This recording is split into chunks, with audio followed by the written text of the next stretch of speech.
ایک شوہر نے شادی کی پہلی ہی رات اپنی بیوی کے قریب آنے سے انکار کر دیا۔ اپنی نئی نویلی سانولی سلونی رنگت کی بیوی کو دیکھ کر اس کا دل بجھ سا گیا۔ وہ دل کو موہ لینے والی بیوی چاہتا تھا، مگر اس کی دلہن میں تو کوئی کشش ہی نہ تھی۔ اس کے اندر سرد جنگ چل رہی تھی، دماغ جیسے معوف سا ہو گیا تھا۔ کتابوں کی ترتیب کے بعد عمر زلیخا کی طرف پلٹا اور بولا، دیکھیں میں کتابی کیڑا ہوں، آپ کے لیے ایک کتاب کا انتخاب کیا ہے، تحفۃ العروس۔ یہ صنف نازک کے موضوع پر پہلی جامع اور دلکش کتاب ہے۔ میں امید کرتا ہوں کہ آپ اسے بھرپور فائدہ اٹھائیں گے۔ انشاءاللہ، زلیخا جھکے اور دھیمے لہجے سے صرف جی بول پائی۔ زلیخا جوان، جذبات، احساسات رکھنے والی لڑکی تھی، اس لیے رویوں کو سمجھ گئی اور لباس تبدیل کرنے کے لیے کونے میں پڑی سوٹ کیس کا رخ کیا اور سفید کاٹن کا سادہ سا شلوار قمیض نکالا اور دعا پڑھتے ہوئے واش روم کی طرف چل دی۔ پھر دیوار کے ساتھ لگ کر اپنے آپ کو قابو میں نہ رکھ سکی اور آنسوؤں کی جھڑی آنکھوں سے بہنے لگی۔ باہر نکلنے کے بعد چاروں طرف دوپٹہ لپیٹ کر ماتھے پر ہلکا سا گھونگھٹ ڈال لیا۔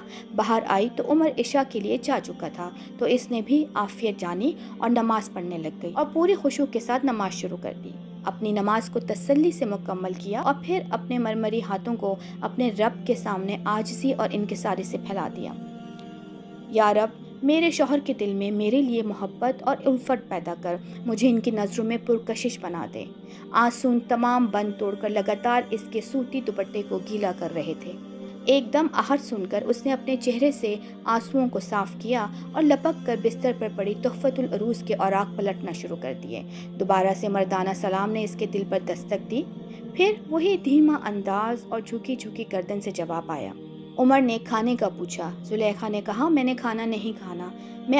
عمر نے کہا، میں امی کو بلاتا ہوں، آپ کو کھانا گرم کر دیں۔ جی نہیں شکریہ، مجھے بھوک نہیں، 2 دنوں سے سفر کی تھکاوٹ ہے، آپ بھی لمبے سفر سے آئے ہیں، آرام کریں۔ زلیخا کسی روبوٹ کی طرح اٹھی اور بستر کے ایک کونے میں لیٹ کر خود کو اپنے دوپٹے میں لپیٹا اور اذکار مسنونہ میں مشغول ہو گئی۔ ادھر دوسری طرف بھی یہی سلسلہ جاری تھا۔ نیند دونوں کی آنکھوں سے کوسوں دور تھی، لیکن راہ فرار کا یہی ایک راستہ تھا۔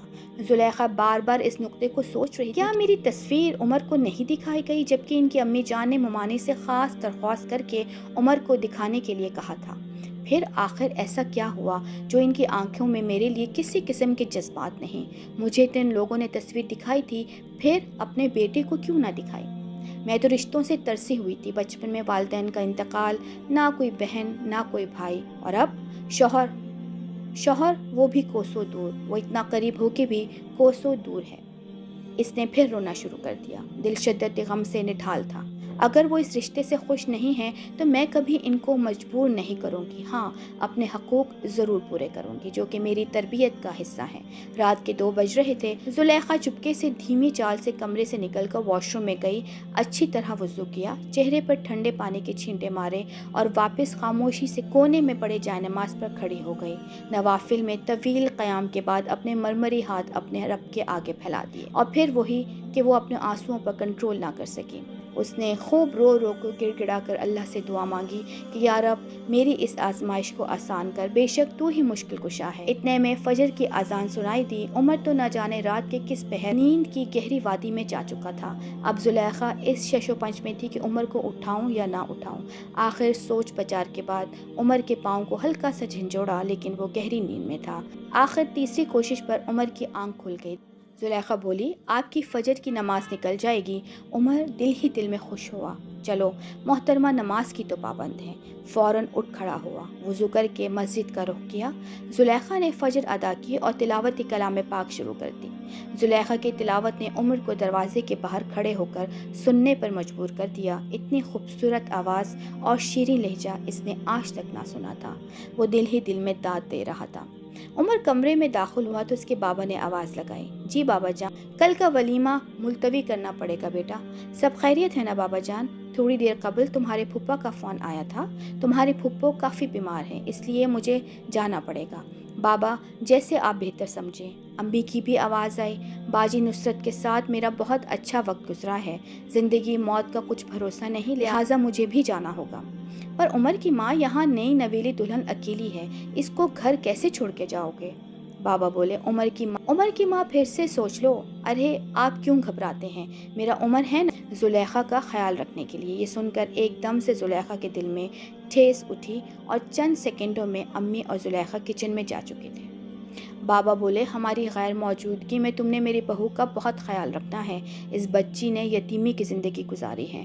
बाबा आप घबराएं नहीं, मैं आपको शिकायत का मौका नहीं दूंगा। जुलेखा अम्मी के साथ खुशखबरियों में मसरूफ़ हो गई और साथ साथ हर चीज़ का जायज़ा भी लेने लगी। उसको यहाँ हर चीज़ बहुत नफीस लगी। काश इन चीज़ों का मालिक भी मेरा हो जाए। मैं तो उमर के साथ अकेली रह जाऊंगी, मगर उन्हें तो मुझ में कोई दिलचस्पी नहीं। उमर मेरे पास से गुजरे तो एकदम रुक गए और पूछा, ये क्या हो रहा है? जी वो मैं कपड़े धो रही हूँ। अच्छा, तो ये मशीन किस खुशी में पड़ी है? सिर्फ घर की खूबसूरती के लिए? आपको पता है आप कौन है? जी मुझे पता है, मैं जुलेखा मुराद हूँ। उमर हंसी छुपाते हवा के झोंके ने माथे पर आए बालों को उलझा दिया और साबुन वाले हाथों से उनको पीछे हटाया। उमर की हंसी छूट गई। ये क्या हाल बनाया हुआ है, शक्ल देखें। जुलेखा ने चारों तरफ नज़र दौड़ाई लेकिन आईना नज़र ना आया। छोड़े आईने को, मैं खुद साफ कर देता हूँ। और फिर पूछा, आपको खाना पकाना आता है? हैरान होते हुए पुरजोश लहजे में जुलेखा ने फ़ौरन जवाब दिया, जी मुझे सब कुछ करना आता है। अच्छा माशाल्लाह। उमर बोला, फिर तो आपको मकानों की तामीर का काम भी आता होगा। बेसाख्ता जुलेखा की हंसी छूट गई और उमर ने भी ज़ोर से कहका लगाया, मैं बाहर से नाश्ता लाता हूँ। बाहर से नाश्ता ना लाएं, मैंने तो पराठों के लिए मसाला और आटा तैयार कर रखा है। आप कुछ भूल रही हैं कि आप नई नवेली दुल्हन हैं और ऐसे कारनामे सर अंजाम नहीं देती। दुल्हन ऐसे काम नहीं करती बल्कि नखरे उठवाती हैं। ये सब मेरी तरबियत का असर है और वैसे भी मुझे फारिग बैठना पसंद नहीं। लेकिन अगर बाबा और अम्मी को पता चला तो वो मुझे बहुत डांटेंगे कि मैं नई नवेली बहू से काम करवाया। कमरे में आकर लंबी सांस खींची, सूटकेस से सादा सा फिरोजी सूट निकाला, शावर लिया और सीधी किचन में पराठे बनाने लगी। बाहर देखा तो उमर कपड़ों को फैलाने की तगो-दौ में मसरूफ़ था। पराठे और चाय मेज़ पर सजाई और धीमे लहजे में उमर को पुकारा। अंदर आते ही उमर की नज़र जुलेखा के घटाओं जैसे काले लंबे बालों पर पड़ी, जिनसे पानी की बूंदें मोतियों की तरह टपक रही थी। दिल ने कहा, सांवली तो ज़रूर लेकिन खूबियों से भरपूर है। उमर ने जुलेखा को कुर्सी खींचकर कहा कि यहाँ बैठें। उमर ने नरमी से मुखातिब किया। जुलेखा ने यकदम नजरें उठाईं और फिर फौरन नीचे झुका ली। आपको शुक्रिया के लिए बुलाया था। जोहर के बाद हम घूमने जाएंगे। जोहर की नमाज के बाद नौबेहाता जोड़ा घूमने निकल गया।